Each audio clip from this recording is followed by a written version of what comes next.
Bom, hoje nós vamos falar sobre o bloqueio interescalênico.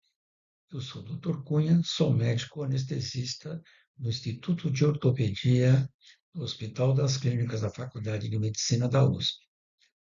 E sobre a coordenação do Dr. Adilson Ramage, nós vamos dedicar esse vídeo para os nossos residentes, para os estagiários, para os fellows e para todos aqueles que curtem e que gostam de anestesia regional. Por isso, esse vídeo é aberto. Muito bem. Então, vamos começar observando as raízes de C5, C6, C7, C8 e T1, que é a região que nós vamos abordar no grupo. É uma homenagem a esses dois anestesistas que adoravam anestesia regional, né, que é o Dr. Winnie, que em seu livro ele mostrava, né, a técnica baseada em anatomia e em parâmetros anatômicos, né? Que antes a gente só fazia anestesia por tentativa e erro, dificilmente a gente ia em alguns parâmetros anatômicos. E o Dr. Bento Gonçalves, né, que em 1976 publicou esse trabalho, né, e foi um dos pilares da anestesia regional. O bloqueio interescalênico ele resulta numa analgesia para o ombro, braço, 2/3 laterais da clavícula. A raiz de, aqui nós estamos vendo, né? As raízes de C5, C6, que muitas vezes se separam em dois feixes e pode ser tomada por duas raízes separadas. Então, aqui, a área sensitiva do bloqueio interescalênico, né? Nessa área mais avermelhada, mostrando aqui os dermátomos, os miótomos e os osteótomos. Isso é muito importante, né? Ver esse tipo de inervação, né? E fazendo então analgesia para o ombro, braço e 2/3 laterais da clavícula. Muito bem. O bloqueio interescalênico é uma técnica comum, né, para analgesia em cirurgia de ombro, braço, né, com o bloqueio completo desses nervos envolvidos. Então, né, nós usávamos bastante o bloqueio interescalênico, principalmente para a cirurgia de ombro e braço. Agora, o efeito adverso mais importante desse bloqueio é o bloqueio do nervo frênico ipsilateral, com paralisia diafragmática e, e provocando, né, principalmente em pacientes propensos, né, uma dispneia prolongada, principalmente logo após o bloqueio.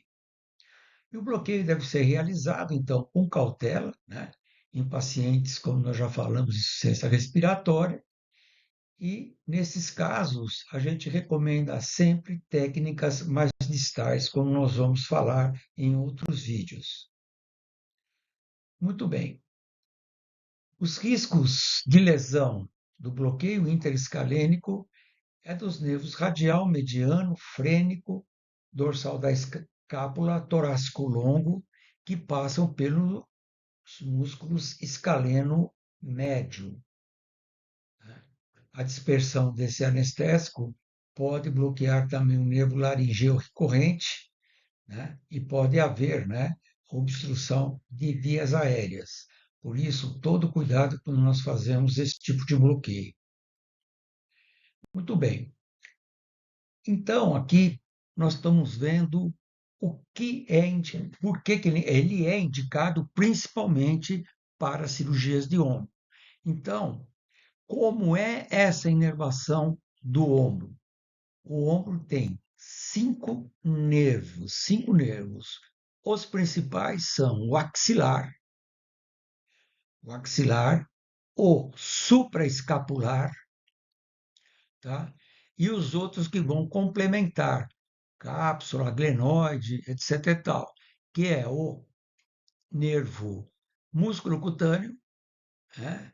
O nervo subescapular e aqui o nervo peitoral lateral.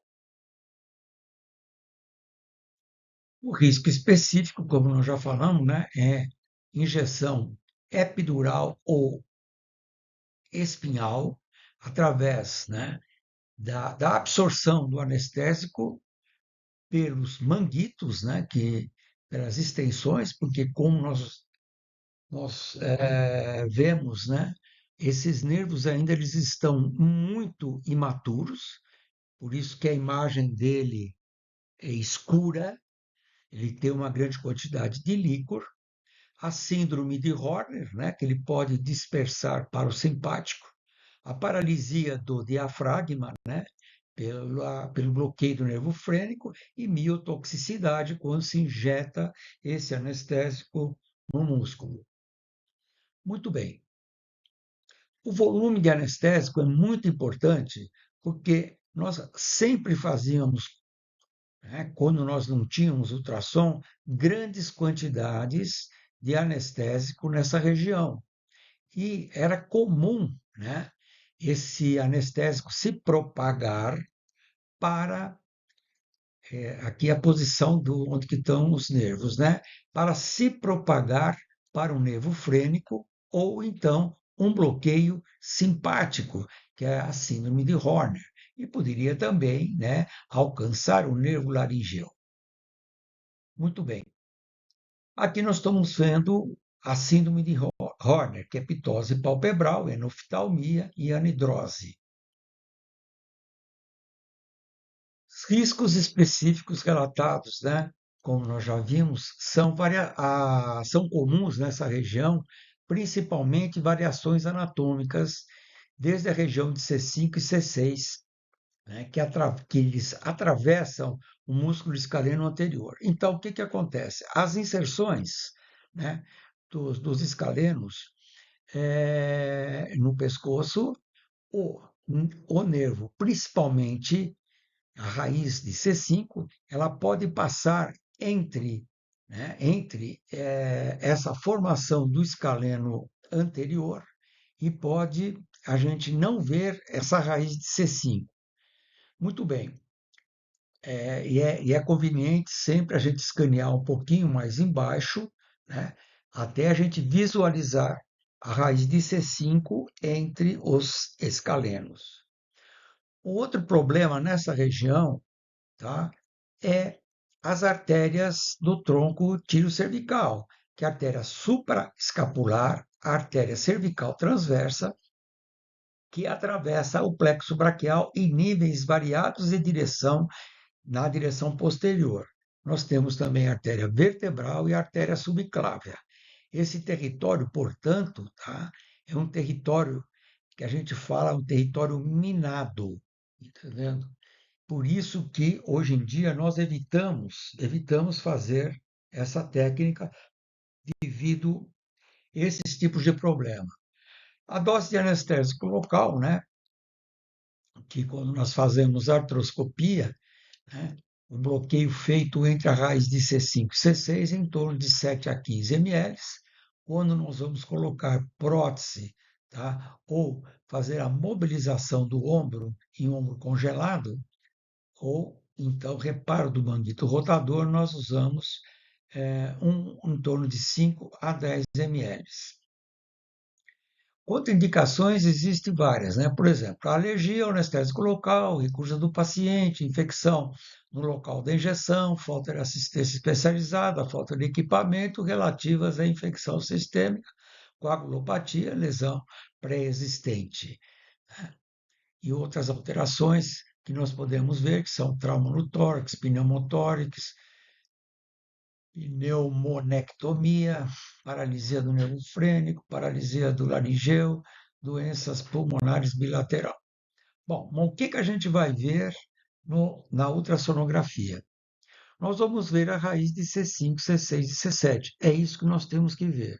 o escaleno anterior, o escaleno médio, e na maioria das vezes nós observamos também a altura do nervo frênico. Muito bem. A raiz de C5, né, nem sempre, como eu falei anteriormente, a raiz de C5 nem sempre aparece bonitinha aí. E essa região, como tem várias alterações anatômicas, né, nós podemos encontrar a raiz de C5 perfurando o escaleno anterior. Por isso que a gente deve escanear um pouquinho mais embaixo para a raiz de C5 entrar no espaço interescalênico. Muito bem. Então, isso que eu falei agora, né? Então, quando a raiz de C5 estiver aparecendo no escaleno anterior, nós devemos seguir distalmente até que ele entre no espaço interescalênico para nós podermos injetar o nosso anestésico entre as raízes de C5 e C6.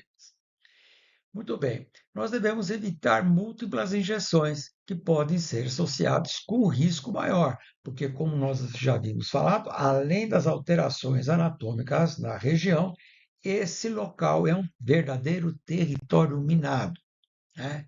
Então, nós temos todas essas artérias, vertebral, tronco tiro cervical, artéria tiroideia inferior, supra, escapular e artéria cervical transversa. O anestésico deve ser injetado entre C5 e C6, porque essa região é mais segura, ou entre o tronco superior e o tronco médio. C6 e C7 se separam nesse nível, né? Então, nós devemos evitar injetar entre os nervos que vêm de uma única raiz.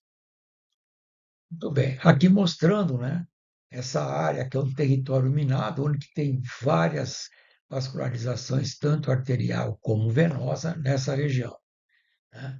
E tomar todo o cuidado, porque não só nós encontramos esses vasos, também os nervos nessa região, eles são muito imaturos ainda. Eles têm uma grande quantidade ainda de líquor e às vezes eles possuem inclusive um manguito, né?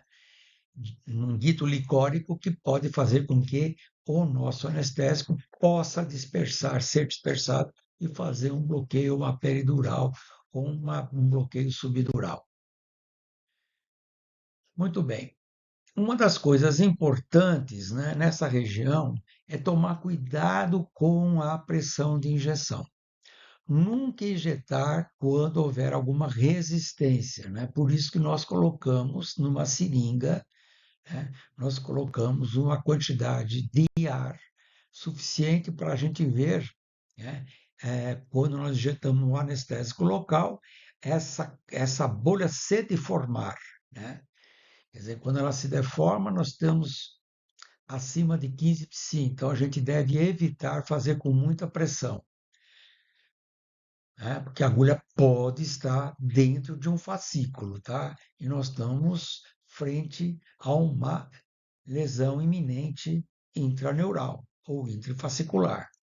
Pode estar dentro, então, do manguito, como falei também, que pode resultar numa propagação para o canal vertebral. Muito bem. Aqui nós estamos vendo, né, o anestésico sendo colocado entre a raiz de C5 e C6. Observe que a raiz de C6, ele se separa, ele pode estar separado em dois feixes que pode ser tomado por duas raízes separadas. Ok? Agora vamos ver a abordagem. A abordagem, né, nós vamos direcionar a nossa agulha entre C5 e C6, como nós estamos vendo. Observe que essa agulha em plano ele atravessa a musculatura do escaleno médio, né? Então, aqui nós estamos vendo, então, o anestésico entrando entre a raiz de C5 e C6. Muito bem. Então, no escaleno médio, nós encontramos dois nervos que são importantes, que é o longo torácico, tá? E o dorsal da escápula. Nós temos que tomar cuidado quando nós vamos introduzir, fazer o nosso agulhamento, tá? Com esses dois nervos. Então, nós vamos ter que introduzir devagar e observar aonde que estão esses dois nervos para a gente não traumatizá-los. Muito bem. Uma pergunta recorrente é: quando nós devemos bloquear o plexo cervical superficial, que não faz parte do plexo braquial, principalmente para cirurgias de clavícula e algumas cirurgias de ombro? Então, nós traçamos uma linha, né, na inserção do esternocleidomastoideu, uma inserção clavicular, até por exemplo, o bordo lateral dele, até o processo mastoide. Na metade, seria o ponto de inserção. Observe aqui as raízes do plexo cervical superficial, né, que vai dar raízes para o lado medial, supraclavicular medial, média e lateral. Nós podemos fazer uma injeção subcutânea nessa região para pegar, então, esses três ramos do plexo cervical superficial, como nós já falamos, não faz parte do plexo braquial. Ou então, através do ultrassom, né? Através do ultrassom, nós introduzimos a nossa agulha superficialmente, né, naquela região, e nós vemos esse plexo cervical superficial bem perto, né? Bem próximo, né, abaixo do esternocleidomastoideu e entre o esternocleidomastoideu e o escaleno médio. Então, aqui abaixo disso, muito bem. De uma maneira geral, era isso que a gente gostaria de fazer. As dúvidas, é claro que nós vamos tirar, né? Desde que os senhores estudem um pouco mais, né, sobre esse tipo de bloqueio. Os outros bloqueios nós vamos enviar em seguida. Agradeço a atenção de todos vocês, espero que vocês aproveitem bem esse vídeo e possam passar também para os outros colegas de vocês. Muito obrigado pela atenção.